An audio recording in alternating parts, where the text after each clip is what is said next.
blacks commit more crimes than whites do. Okay, well, first of all, what he means by blacks commit more crimes is, in fact, that African Americans are more often convicted of committing crimes in the United States than any other racial demographic, which is very different from what he said.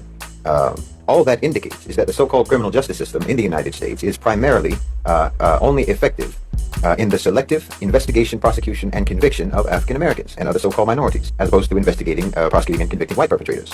The statistics that he's citing are actually an evidence arguing racial bias in policing, in prosecution, and in trials.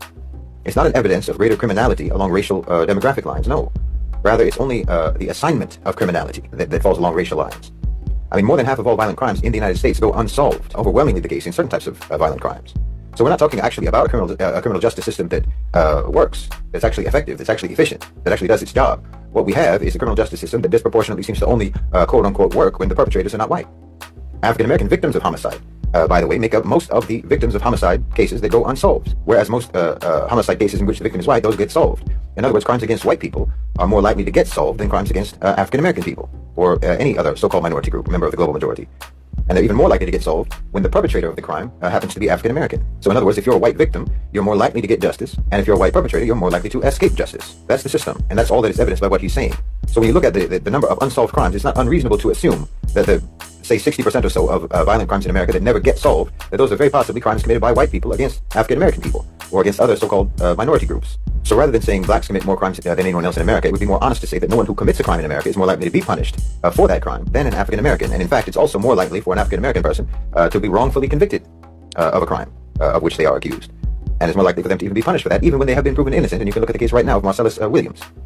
So the statistics that he's citing actually only substantiate the belief that the so-called criminal justice system in the United States is a major component of what you can call a systematic domestic ethnic cleansing program in America, being carried out against African Americans and other members of the global majority. That's all that is evidenced by the statistics that he's citing. And this, in fact, demonstrates a vastly greater degree of criminality than anything that he mentioned. And I would go further to say that the speaker himself, with the statistics that he's mentioning and the interpretation that he's putting on those statistics, that he himself occupies a propaganda role in that ethnic cleansing system, for which, in my opinion, he could and should be prosecuted under international law. So I really would hope that people would take this more seriously and understand the gravity of what so-called minority groups, members of the global majority, what they are facing and what they are enduring, and the human rights violations that are committed against them in the United States, that you would take that more seriously, so that when you see someone who is clearly playing a propaganda role in support of what, again, does constitute an ethnic cleansing program in America, when you see someone who is occupying a role of propaganda in support of that system, normalizing that system, justifying that system, rationalizing that system, understand that this person is a criminal.